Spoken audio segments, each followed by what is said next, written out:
Hello, everyone. Welcome back to Chlorinated Thoughts. Today, I'm joined with a very special guest. I'm joined with Lara Dashti, one of my very close friends. Literally, we grew up together. Yeah.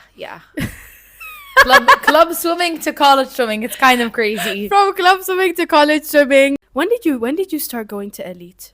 Like 2011. So you had already been in elite for a bit. Because I started swimming when I was like 7, which was a bit I late. was like 5. Yeah. So basically, Yeah. we started swimming together. Since then, we've gone our separate ways, but also we've stayed in contact. Yeah. Whenever we see each other, it's like we never even left each other, and it just seems so natural. And I think that's something that's really important in friendship. Even if you're not talking for like 2 months, no parties get offended. Yeah, I think it's like we fit in like pieces of a puzzle because we grew up together, because we have so much history. Like whenever we hang out, it makes me so happy. So I'm also so happy to be on this podcast. Yeah, so if you guys don't know Lara, she is and will be a big figure in Kuwaiti sports for women. I really wanted to get Lara on this podcast, one, because you're such a good conversationalist and you're like really social. I think you've done a lot for Kuwait and showed other women how, even though it's a smaller country in the Middle East, more like where women are less dominant. Is that what it's I feel like, yeah, we're not, women's presence in sports, especially in Kuwait, is not very present. Oh, presence in sports is not very present. Anyways, there's not many of us female athletes, especially at high achieving levels. So it's always an honor. It's definitely many difficulties that we'll get into later, but also many highlights of just Yeah. being a female swimmer in Kuwait. Yeah. Basically, you guys probably know, but like I also grew up in Kuwait, but when we started swimming in Kuwait when we were younger, we always had challenges of women and men swimming together. And that was always a problem. We couldn't have access to swimming pools because the government's problem was that we are swimming together. Men Yeah, and as a women. private club, I mean, I never felt it personally, but now that you say that, I can reflect and see how that might have been an issue. As a private swim club, I think the government probably, like, we trained in like private gyms or like at private schools. So it's not like we had access to pools that I later found out did exist in Kuwait. It's not like we didn't have pools. We do have many actually.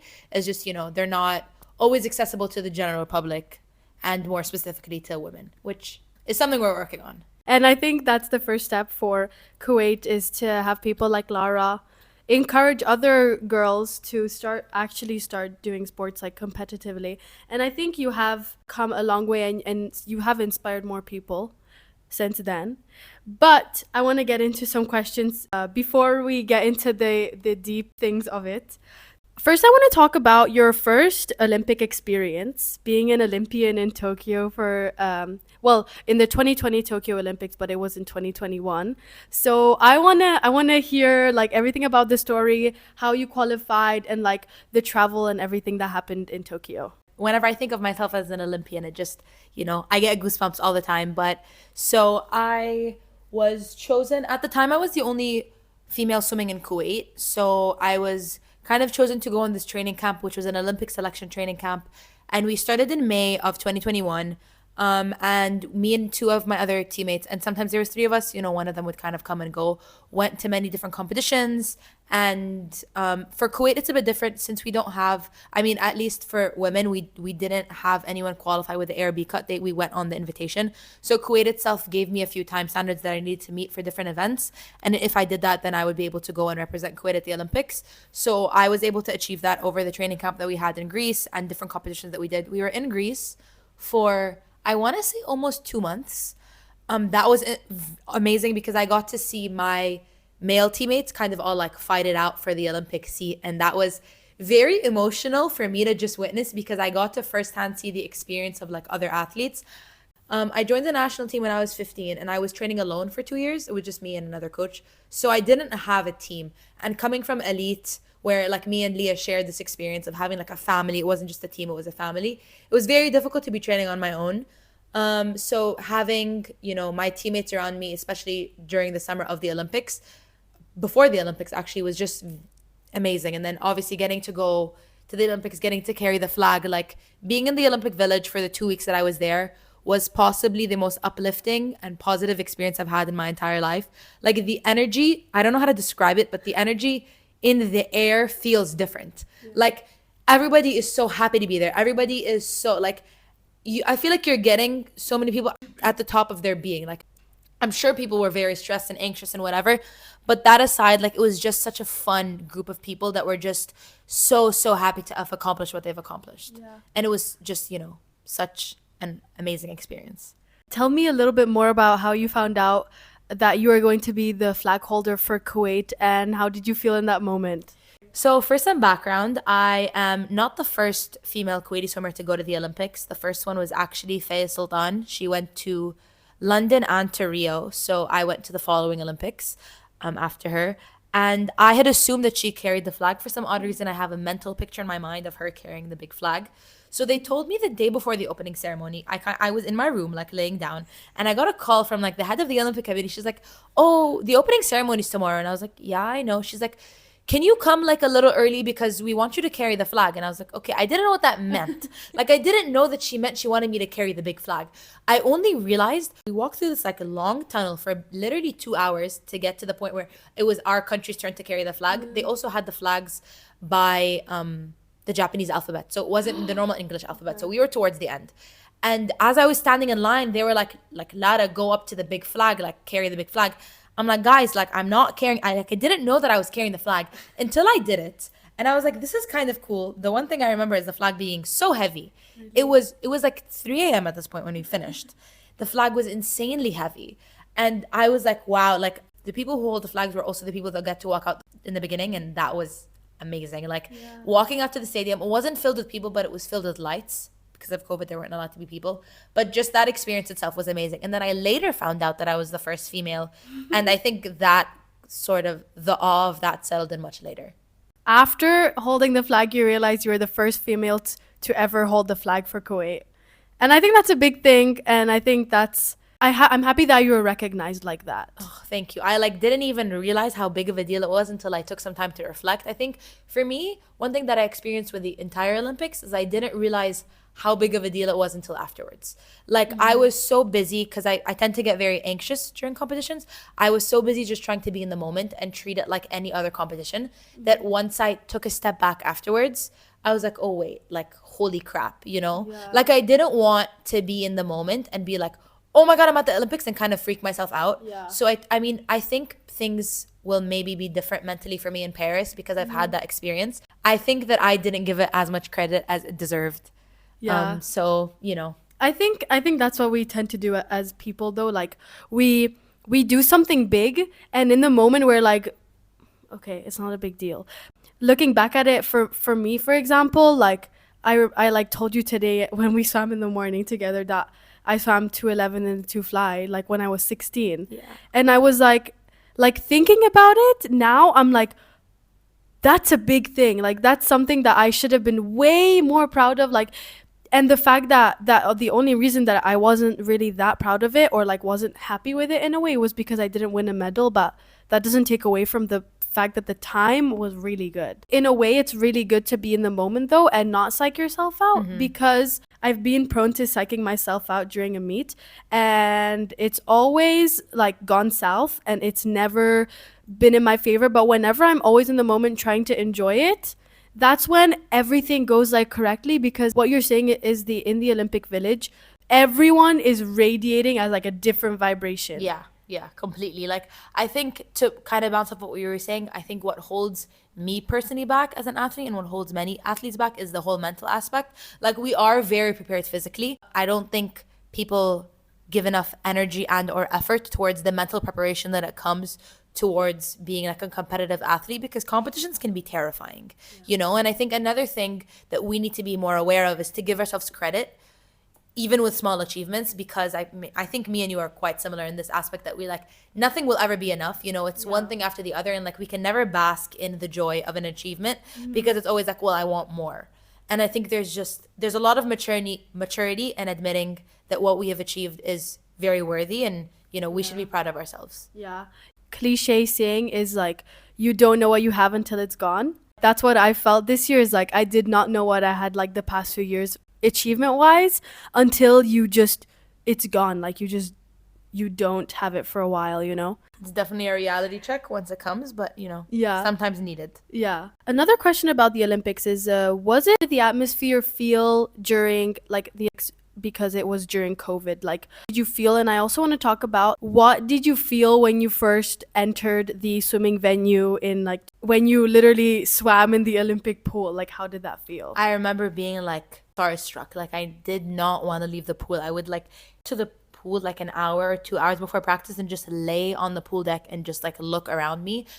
Oddly enough, the Olympics was my first major competition. Before that, I hadn't been to a world championship and stuff because things got canceled due to COVID, and I was a bit young in 2019. So it kind of didn't work out for me in that way. But so the Olympics was my first major competition, which is crazy.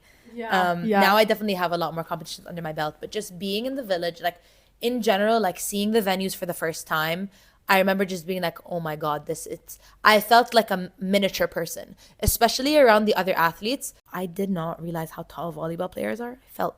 I felt like Tall? I didn't realize they were volleyball tall. players are literally taller than most basketball players. At least that's what I experienced. And I remember feeling like tiny. I was like, I literally feel like a Monopoly player, like the little the little things that they play when you use the game. I think the biggest thing that I can say is that the stands felt quite quiet. The venue itself was very big, but there were only spectators in like one or two areas. So when you would look around you and you'd see all these empty seats, I mean, I didn't really pay attention to it because the pool felt very big. Like the pool deck itself, there was space to fit another 50-meter pool. Like it was that wide. So I think it was just such a big place. So I felt definitely that like of vibrance in the stands, but there was still like noise and stuff. There were still teams. Yeah. And I think though throughout the village, I didn't feel like something was different. I also didn't have anything to compare it to. So maybe that's why, like maybe for another athlete, they felt like the Tokyo Olympics was different than another Olympics. But for me, it was my first experience. So it could literally can only get better from here. yeah.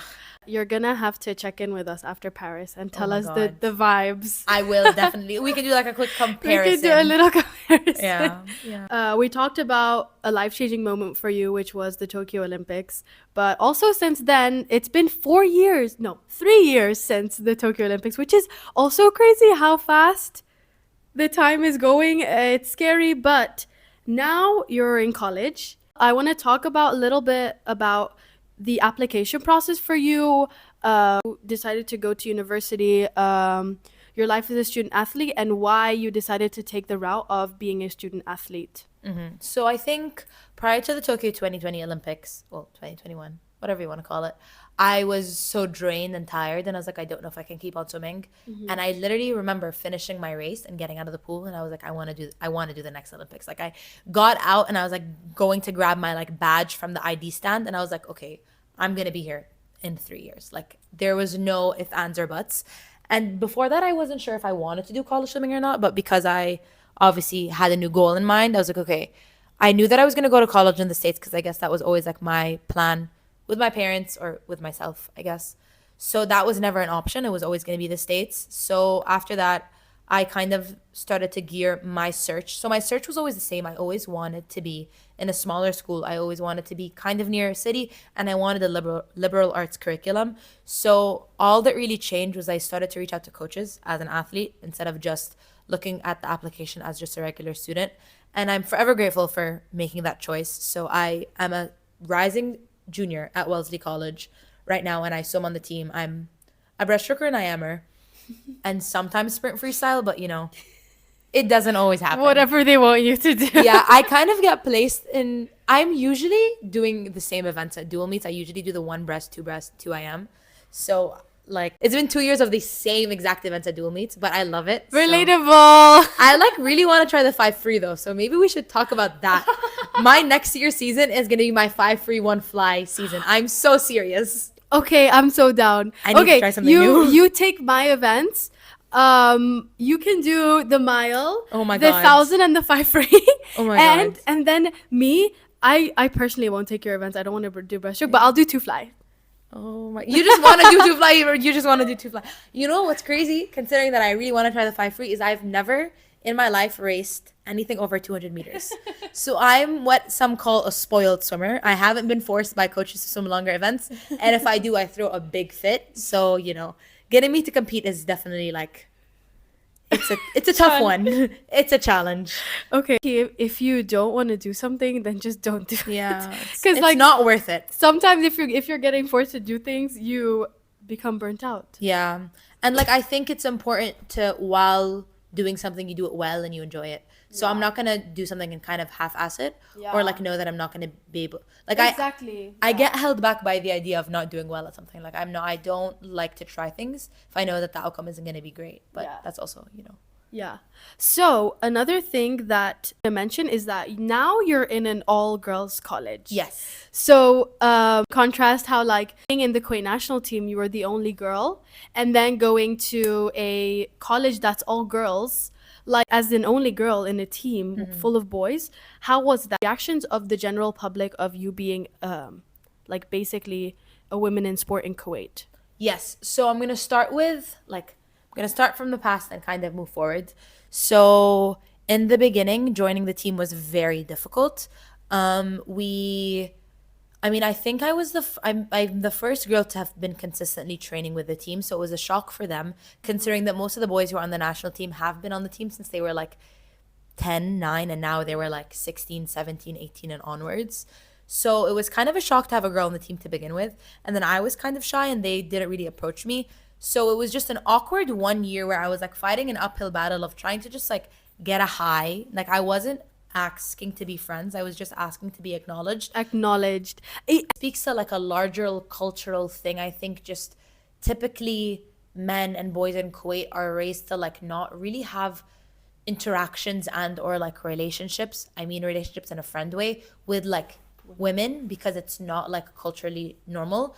And I think it's time that we kind of normalize it because I think there's nothing wrong with having female and male friendships that are solely friendships. It brings so much. And this goes on to kind of fast forward 1 or 2 years later. I mean, it did take a lot of time and it was very difficult for me to create the connection with my team.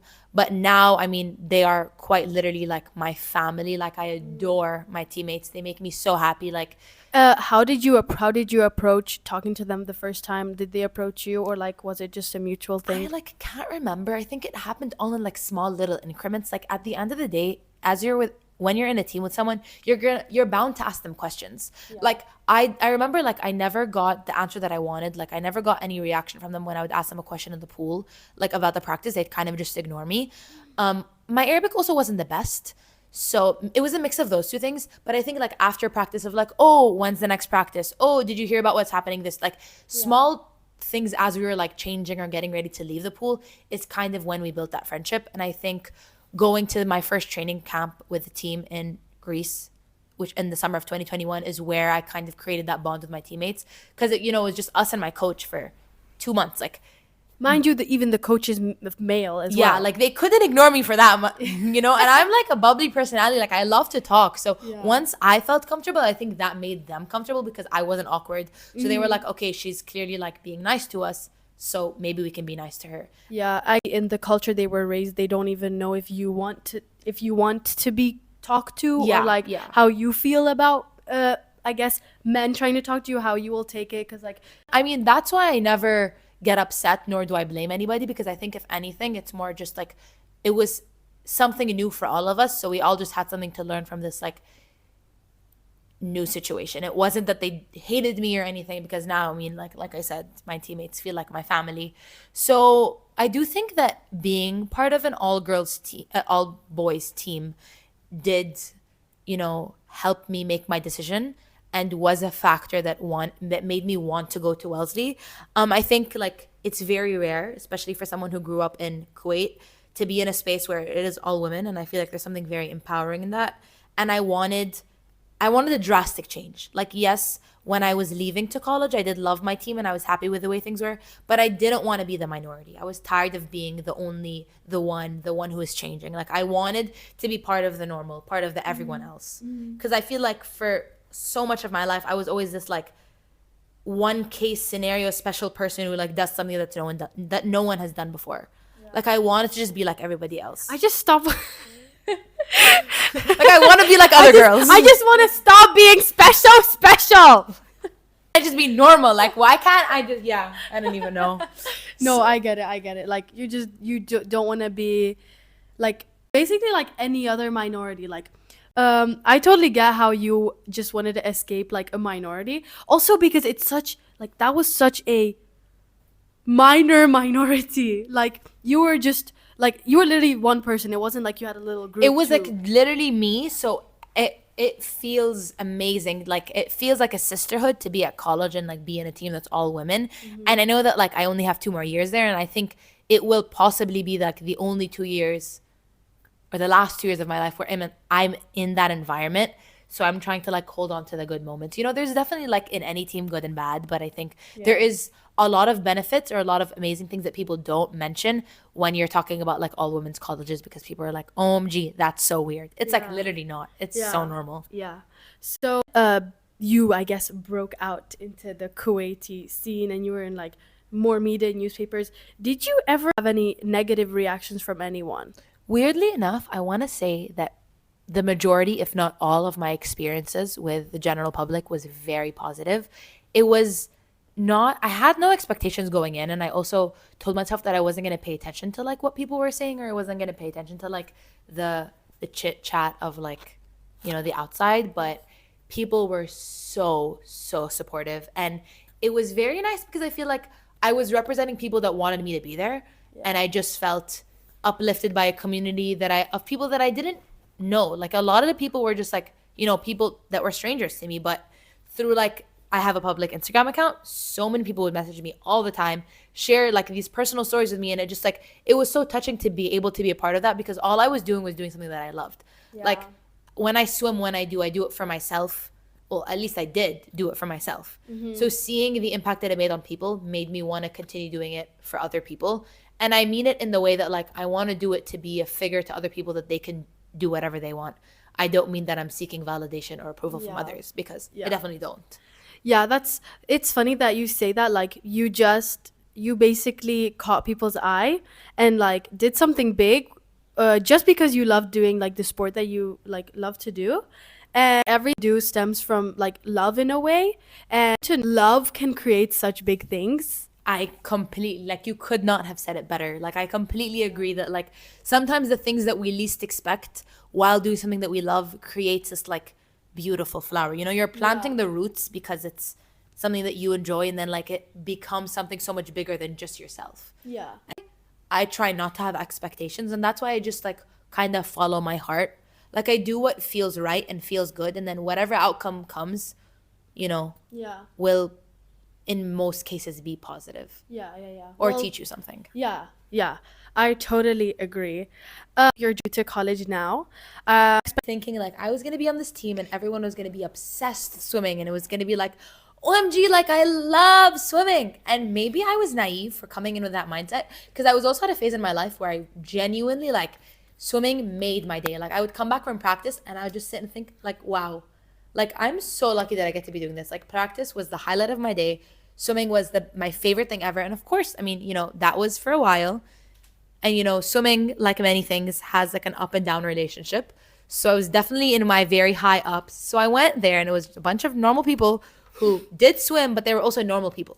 Yeah. Like, you know, and I think I was just shocked by how not big of a deal it was to them, if that makes sense. Like how like laid back they were about it. I think so, yeah. Like we were swimmers, but we were also people, and like Yeah. That's one thing that I can relate to as well. It's like when I was homeschooled and the only thing I would do was swim, my whole day, my whole life revolved around swimming. So, for example, if my friends would invite me to like go to the mall, and I would have practice really early the next day in the morning, I would always say, "Oh no, like I can't because I have practice tomorrow morning." Or like for example, go to bed 8:45 so I can wake up at 4:45 so I have 9 hours of sleep. Like those were things that I did every day, but like I forgot to actually live my life where there's no swimming involved. Like actually live my life. Like Yeah. because when you want to be a champion and like really successful in sports, you are going to sacrifice a lot of things to do that. But I genuinely don't think you should sacrifice everything. I agree. I agree. I mean, I definitely didn't have the same experience as homeschool with you, but during my senior year, I went to school for like in-person school for like maybe 50 days the entire year. Other than that, I was training abroad or competing. So, I mean, my life was eat, breathe, sleep, swim. Yeah. And I think going to college and seeing that people do that, I mean, they swim and they love it and they care about it, but they can also be people was like kind of eye-opening, but healthy. Yeah. You know? It's like also it's like, wait, what do you mean I have to study? Yeah. I was like, wait, we have assignments that I need to turn in. I'm like busy thinking about tomorrow's set. Like, Yeah, like, sorry, wait. don't bother me. Wait. So I'm here to actually get a degree? Wait, Yeah. I'm not here to just swim. That was, Like, I think, a shock for me in the beginning. I was so, like, mindset was just swimming. I kind of forgot about school, but yeah. And like, yeah, also it's like, wait, what do you mean you want to go get dinner after practice? yeah. Like, wait, I thought I was just gonna go lay in my bed after this. That's my schedule. That's been my schedule now. I kind of go to practice in the morning, lay in bed, go to practice in the afternoon, lay in bed, sleep, and repeat. Yeah, but it's like now that you're coming back from an environment that where you didn't do that for like a year, it seems Feels so so weird. Yeah. Like it's like, so I get to just do nothing now? Yeah. Like now it's a privilege, you know, but then when you go back to school, it's like that's a privilege to be able to do other things. I completely agree. Talked a little bit about like college and everything. I want to ask you about like your future plans. What are your plans for the future in terms of sports as well, but also in terms of your personal life, like anything that doesn't involve sports? Yeah, so at Wellesley, I'm an psychology and education double major. And I think I don't have an exact plan of what I want to do, but I know that I love working with kids. I love working with people. I want to do something that makes an impact on people's lives. And like, if it is to like, I kind of have this dream of like opening up a nursery. I love working with little kids. So I would love to run like a program of like a nursery somewhere in the world. And I just think it would be super fulfilling. I think for me, my end goal has always been to be a mom. So my dream is always to be around kids. So if that's like my own kids or just like taking care of other people's kids or like teaching them, I think that would make me the happiest and make me the most fulfilled. Yeah. So hopefully my future is filled with a lot of running little kids and smiles and laughter and, you know, just good vibes. Yeah. I have certain goals that I want to achieve for my future, but it's like as long like if I'm not happy doing that, then I don't want to do it. Like whenever I think of a goal or whenever I think of a future, I think of a feeling before I think of a material object and or like an achievement. Like I think of how I want to feel, what mindset I want to be in, not like what specific job I want to work as or what country I want to live in. Like I could care less. Yeah. As long as I feel Good. the fulfillment that I want to feel, you know. Yeah, I totally agree. Because, like, I want to be rich.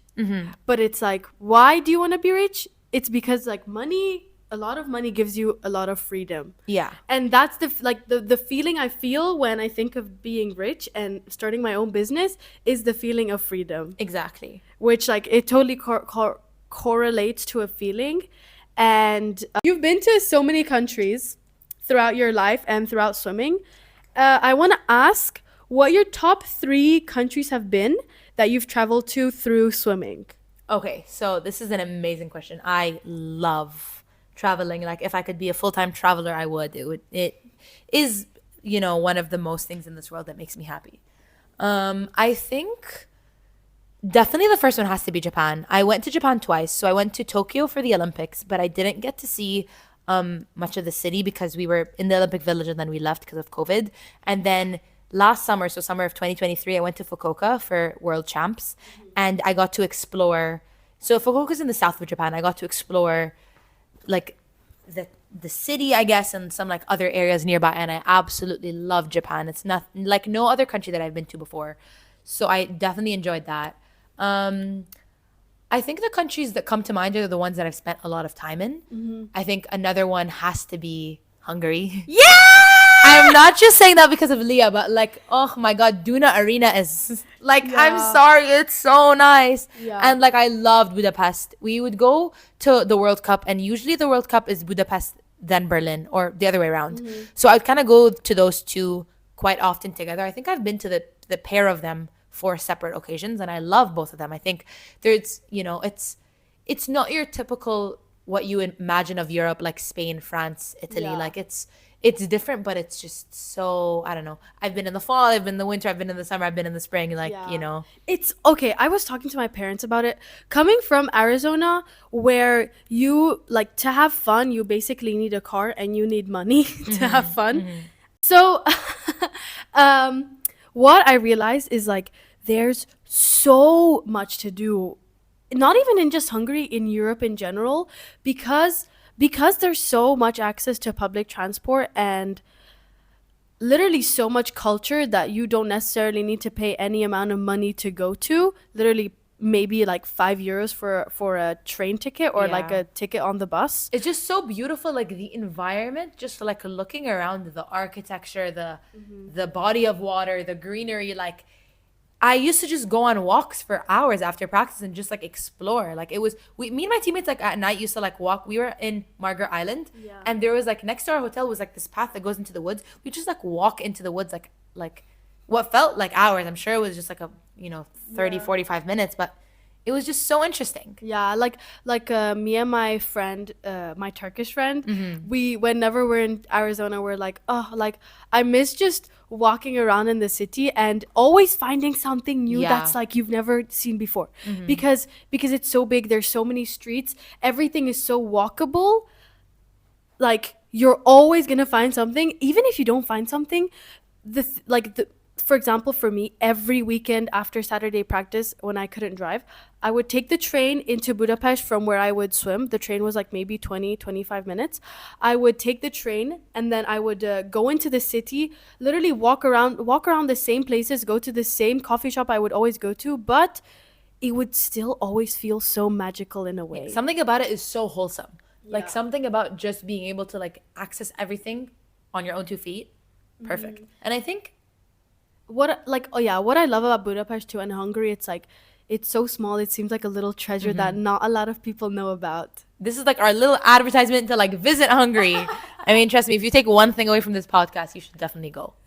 That's the only thing. I think the I'm last joking. place, because you asked me for 3 places, is Puerto Rico. So we went to Puerto Rico like a few months ago in January for a training camp with my college team. And I think it was such an amazing experience. We stayed in Rincon, which is like, I think 4 hours by bus, 3 hours by bus from San Juan, which is like the main area. And literally our schedule was we'd wake up at like 5 in the morning, go practice from like 6 to 8. So when we would be getting out of practice, like at 7:45 is when the sun would come out. So we would like train in an outdoor pool, which was such a blessing coming from Boston, completely in the dark, go back to the hotel, have breakfast, stay on the beach for like 4 hours. At like noon or 1, we would go to get acai for lunch and a coffee, and then go back to the beach, and then like go to afternoon practice at like 4, swim for another 2 hours, have a gym for an hour, come back, eat dinner, hang out, and then do the same thing like literally every day for 2 weeks. All we did was stay in our swimsuits. All we did was be in the sun. All we did was swim. If it was in the ocean or in the pool, it was like literally a dream come true. Yeah, like I think that's when you realize it's like for me, the country that was like that, which was like I love everything about this place, was Tenerife, and we would go to like 3-week training camps there. But you're just walking, and you're walking with your friends on the seaside. You're literally just walking to all of these places that are like so far away and seeing all of this nature, and you're like, oh my god, like I could do this forever, for every day for the rest of my life I could do this. I think something so therapeutic for summers is to be near the ocean. Yeah. Because we're so often near like controlled bodies of water, like a pool, but we're never in like the freedom of an ocean. Yeah, I think that's what open water also puts into perspective as well. It's like so freeing. Like people think it's really demanding, but it's such a freeing experience. So Yeah, I'm glad. Like, I'm also glad to have experienced both and like felt the therapy of the ocean and nature, and like waking up every morning for a competition, but still being in Oh my God, like yeah. beautiful environments. And I think that's a big difference between pool swimming and open water. But I think both have their benefit, their pros and cons. Wow. I mean, you got to experience that, and I'm so happy for you. The Thanks. only open water swimming I've done is like a duathlon that me and Leah did. Wait.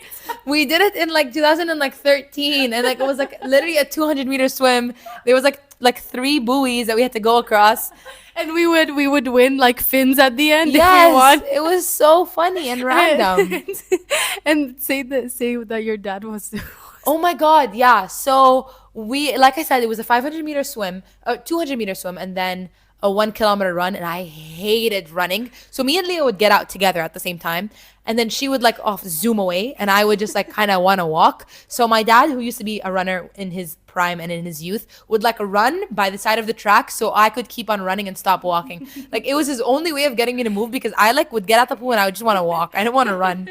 And like mind you, I was like second place. So there's no, I mean, it doesn't matter because it was a small competition, but there's no reason for me to be like throwing my race because I didn't want to run. But also, parents. Why do parents take these so seriously? They're so cute. Like they're so funny. But like it's literally not that big of a deal. It was such a Literally. small, like random weekend competition. Yeah, like my mom just like with the smallest meets when we were younger. Go! They would yell and scream. I mean, honestly, I might be a sports parent as well, so I can see where they're coming from, but it's just funny. Yeah, especially because like as a parent, like even especially as a mom, you literally gave birth to that person running or swimming and whatever. Yeah, so I get it. Yeah, you want them to succeed with all your heart. Yeah, yeah. In anything, like whether it's a small duathlon too. I mean, that makes sense. Yeah, it does. To me, I remember growing up, you used to always like like it would be three of us, me, our friend Vicky, who's from Greece, and you. Vicky. Vicky, if you're listening, we love you. We love you. And you used to always give us these really amazing like clothes and like things you grew out of and stuff. And like that made me like anything that you would recommend to us, I would take it by heart. I would be like, oh, okay. I remember you used to put like some kind of palm oil in your conditioner, and I remember I started doing it too, and I was like, I'm gonna do this now. And so I wanted to ask you about your monthly favorites. Like, what are your top God. things that you are like into right now? Okay, so first and foremost, the Trader Joe's vanilla lip balm. Again for the people who didn't hear, the Trader Joe's vanilla lip balm. Every single morning, I have, for some reason, extremely dry skin because of the chlorine. Not for some reason. I know the reason. I'm super into skincare and like body care and hair care. So maybe all of my recommendations will be towards that, unless you want something else. In terms of that, I love the Trader Joe's lip balm. I love the Summer Fridays jet lag face mask. I use it as a face cream. I feel like it's not too thick but not too thin, but hydrates and is not oily.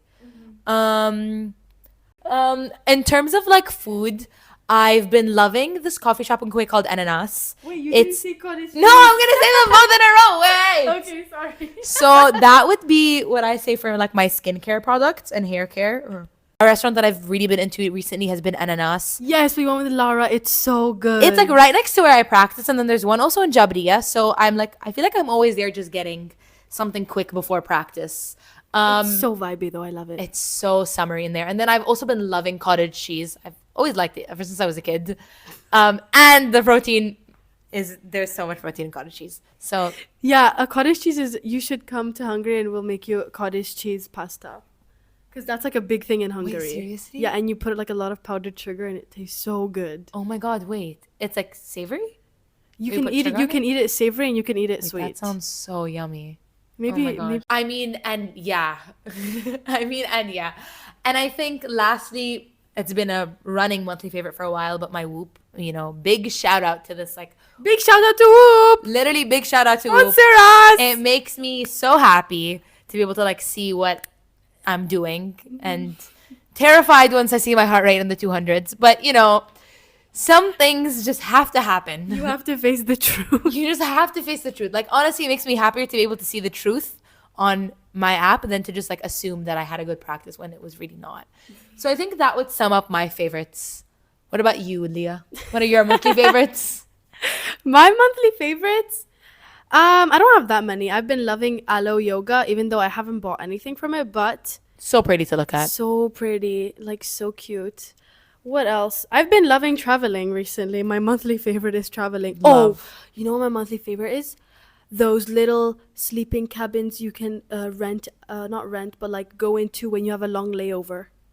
Airport. Have you been in one before? Yes. Seriously? Yes. That's so cool. So good. It's so nice. What airport?